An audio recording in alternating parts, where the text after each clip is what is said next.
सानाम कोगे जोहार चेलका मेना पिया सकरी जतो गे बेस के मेना पिया तो आले तेहेले चला लना मिट आले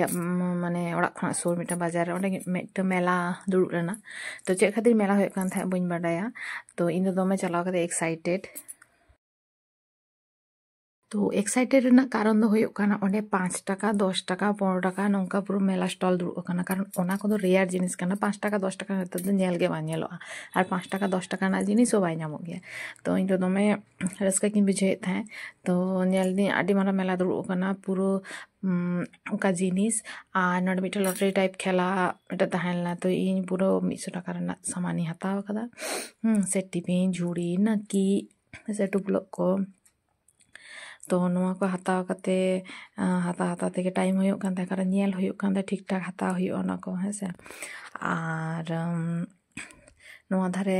हो मेना खेलना नोआ धारे मेना ज्वेलरी हो बेस जुत जुता किंतु ज्वेलरी हताव लगी कटी तेंगो होयो भागे टिक नेलोया हेसे तो नोआ को नेल कते आले ले चलावना गेंदा दुकान से पासे लगे ना मेना तो बिटी नोडे लॉटरी ओना खेल कान था आया 15 नंबर हेड लेन ताया इना 15 नंबर हेड लेना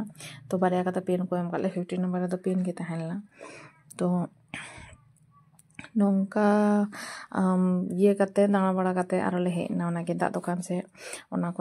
करे दो माने बेस कुर्ती साड़ी माने रेयर रेना जिनिस स्वेटर माने झोतो मेना ओना करे दो से माने झोतो को आगु को दाडी माना स्टॉल दुड़ुब काना तो ते और मिद दिन ट्राई दा जिन चला देखा जाक तिसिन चला दाड़े खाना भिडियो एमा जेदिन चला हेसे उनका चला चलाते तारपरे नोआ को दाड़ान होयो कान ताहे दुकान तारपरे किछु दुकान दो बंद हो ताहेला मोटामुटी हर दो को जावरा लेन गे हताव को हताए गे बाम दो बा स्वेटर कुर्ती ऐसे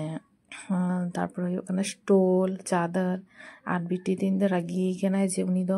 देजो आई मिकी माउस रे आई मने दा मिकी माउस रे बाले देजिया हा बइन देजिया ओनाते तो नोडे लास्ट दुकान ताहेला एकदम नाइटी स्टॉल मुचुर कते चला ला हाना धारे हो ताहेला मिटे nightie stall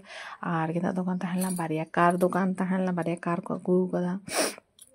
handmade jewellery bag ऐसे आर कुर्ती को मेना गे लिया पे तो नोडे मिटे परिचितो महिला दुकान एम लिया तारपरे मिटे जतो खना भागे जिनिस इना जतो खना फेवरेट जिनिस घुगनी जो दमे खुशिया गया ओना जहां रे गे होयो हेसे ठेला रे होयो ट्रेन रे होयो तो जाई होक दुड़ ले जम कदे ई बाबा दुड़ जम कते मा मिटन व्यापार होइना पैसा मानु तलिया आले तले बड़ा 10 टाका प्लेट किंतु हता के 20 टाका रे 500 टाका मेना ऑनलाइन मानु तया ए जहां लगा के लेम कदे इन दुड़ ला जे जाई नाम को तारपर कोय को तारपर ले चला नर्सरी से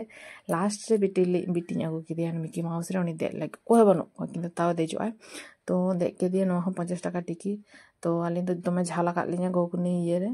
ओनाते के चिप्स लिन जमेदा बाना हर हाड़ाम बुढ़ी तेंगते और बिटी कटी मिकी माउस रे देख कते एंजॉय थे तो चलो तबे और बन नापामा नेक्स्ट मिनी ब्लॉग रे से जतो गे नापाय ते तहन पे और सावधान ते तहन पे होइसे जोहर गे।